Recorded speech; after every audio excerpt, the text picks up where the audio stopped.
बच्चों, आज हम कक्षा 8 की सामाजिक विज्ञान किताब का जो दूसरा अध्याय शुरू किया था उसे आगे पढ़ेंगे। आज हम पढ़ेंगे ईस्ट इंडिया कंपनी बंगाल में शुरू करती है। पहली इंग्लिश फैक्ट्री 1651 में हुगली नदी के किनारे शुरू हुई। इस लाइन को अंडरलाइन करेंगे। कंपनी के व्यापारी यहीं से अपना काम चलाते थे। इन व्यापारियों को उस ज़माने में फैक्टर कहा जाता था। लाइन को अंडरलाइन करते रहें। इस फैक्ट्री में वेयर हाउस था जहां निर्यात होने वाली चीज़ों को जमा किया जाता था। यहीं पर उसके दफ्तर थे जिसमें कंपनी के अफसर बैठते थे। जैसे जैसे व्यापार फैला, कंपनी ने सौदागरों और व्यापारियों को फैक्ट्री के आसपास आकर बसने के लिए प्रेरित किया।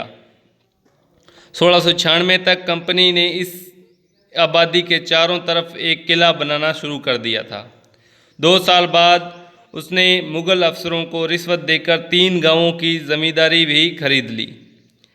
इसमें से एक गांव कालिकता था जो बाद में कलकत्ता बना। लाइन को अंडरलाइन करें। अब इसे कोलकाता कहा जाता है। कंपनी ने मुग़ल सम्राट औरंगजेब को इस बात के लिए भी तैयार कर लिया कि वह कंपनी को बिना शुल्क चुकाए व्यापार करने का फरमान जारी कर दें। फरमान होता है एक शाही आदेश। कंपनी ज़्यादा से ज़्यादा रियासतें हासिल करने और पहले से मौजूद अधिकारों का ज़्यादा से ज़्यादा फ़ायदा उठाने के में लगी हुई थी। उदाहरण के लिए औरंगजेब के फरमान से केवल कंपनी को ही शुल्क मुक्त व्यापार का अधिकार मिला था। कंपनी के जो अफसर निजी तौर पर व्यापार चलाते थे उन्हें यह छूट नहीं थी, लेकिन उन्होंने भी शुल्क चुकाने से इनकार कर दिया। इससे बंगाल में राजस्व वसूली बहुत कम हो गई। ऐसे में भला बंगाल के नवाब मुर्शिद कुली खान विरोध क्यों न करते।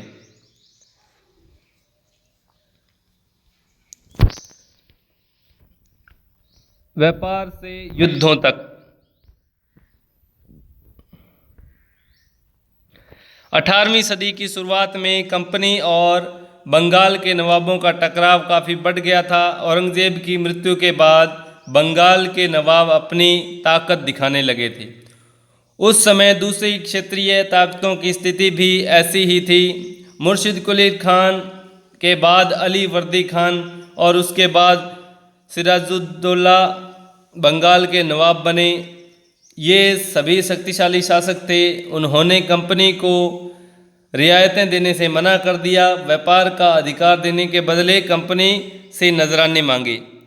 उसे सिक्के ढालने का अधिकार नहीं दिया और उसकी किलेबंदी को बढ़ाने से रोक दिया। कंपनी पर धोखाधड़ी का आरोप लगाते हुए उन्होंने दलीलें दी कि उसकी वजह से बंगाल सरकार की राजस्व वसूली कम होती जा रही है और नवाबों की ताकत कमज़ोर पड़ रही है। कंपनी टैक्स चुकाने को तैयार नहीं थी। उसके अफसरों ने अपमानजनक चिट्ठियां लिखी और नवाबों व उनके अधिकारियों को अपमानित करने का प्रयास किया। कंपनी का कहना था कि स्थानीय अधिकारियों की बेतुकी मांगों से कंपनी का व्यापार तबाह हो रहा है। व्यापार तभी फल फूल सकता है जब सरकार शुल्क हटा ले। कंपनी को इस बात का भी यकीन था कि अपना व्यापार फैलाने के लिए उसे अपनी आबादी बढ़ानी होगी, गांव खरीदने होंगे और किलों का पुनर्निर्माण कराना होगा। ये टकराव दिनों दिन गंभीर होते गए। अंततः इन टकरावों की परिणति प्लासी के प्रसिद्ध युद्ध के रूप में हुई।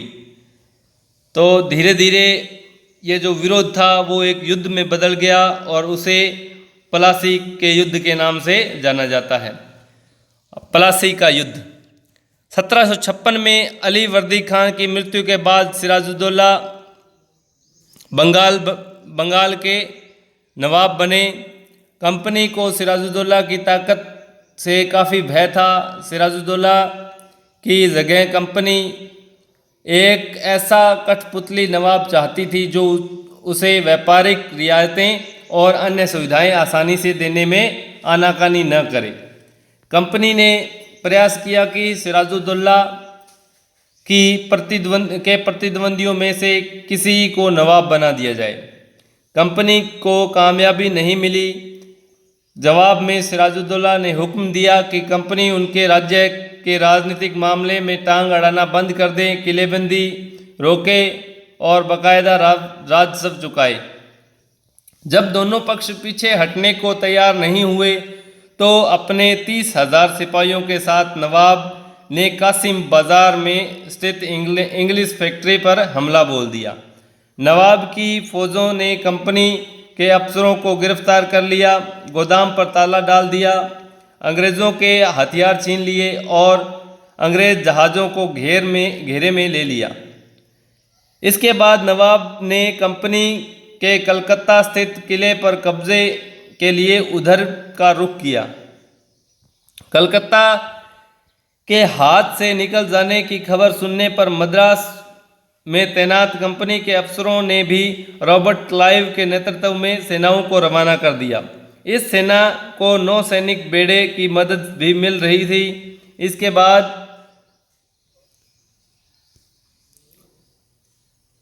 नवाब के साथ लंबे समय तक सौदेबाजी चली। आखिरकार 1757 में रॉबर्ट क्लाइव ने प्लासी के मैदान में सिराजुद्दौला के खिलाफ कंपनी की सेना का नेतृत्व किया। नवाब सिराजुद्दौला की हार का एक बड़ा कारण था उसके सेनापतियों में से एक सेनापति मीर जाफर की कारगुजारियाँ।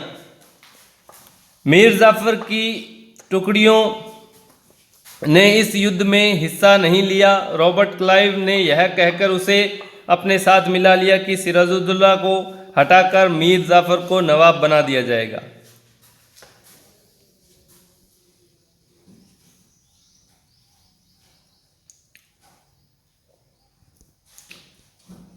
प्लासी की जंग इसलिए महत्वपूर्ण मानी जाती है क्योंकि भारत में यह कंपनी की पहली बड़ी जीत थी।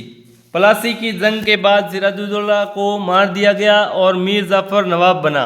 कंपनी अभी भी शासन की जिम्मेदारी संभालने को तैयार नहीं थी। उसका मूल उद्देश्य तो व्यापार को फैलाना था।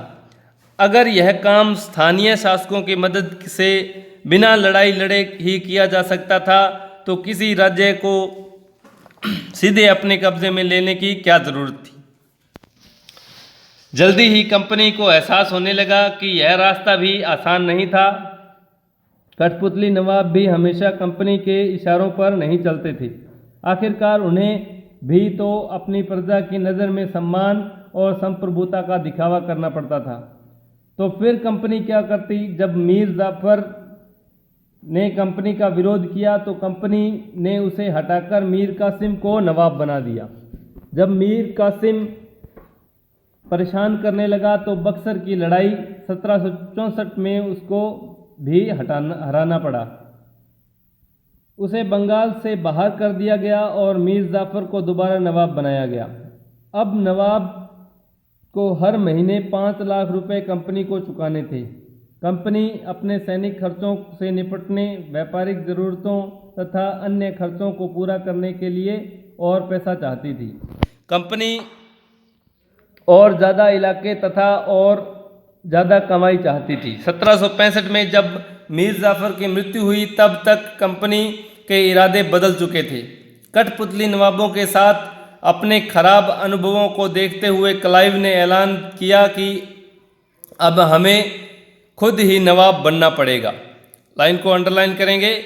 आखिरकार 1765 में मुगल सम्राट ने कंपनी को ही बंगाल प्रांत का दीवान नियुक्त कर दिया। दीवानी मिलने के कारण कंपनी को बंगाल के विशाल राजस्व संसाधनों पर नियंत्रण मिल गया था। इस तरह कंपनी की एक पुरानी समस्या हल हो गई थी।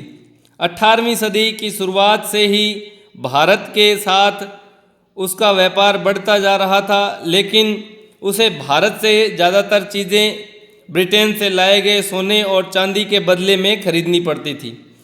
इसकी वजह यह थी कि उस समय ब्रिटेन के पास भारत में बेचने के लिए कोई चीज़ नहीं थी। प्लासी की जंग के बाद ब्रिटेन से सोने की निकासी कम होने लगी और बंगाल की दीवानी मिलने के बाद ब्रिटेन से सोना लाने की ज़रूरत ही नहीं रही। अब भारत से होने वाली आमदनी के सहारे ही कंपनी अपने खर्चे चला सकती थी। इस कमाई से कंपनी भारत में सूती और रेशमी कपड़ा खरीद सकती थी, अपनी फौजों को संभाल सकती थी और कलकत्ते में किलों और दफ्तरों के निर्माण में लागत उठा सकती थी। तो बच्चों, आज के लिए इतना ही। इसमें जो जो लाइनें अंडरलाइन करवाई गई है उन्हें आप अपनी नोटबुक में लिखेंगे तथा जो डायग्राम में दिए गए कुछ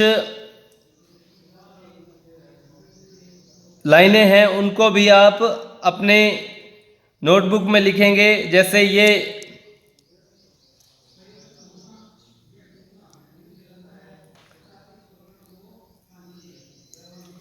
ये संपन्नता का आश्वासन है, इसे भी आप अपनी नोटबुक में लिखेंगे। तो आज के लिए इतना ही, कल आगे का लेसन पढ़ेंगे। धन्यवाद।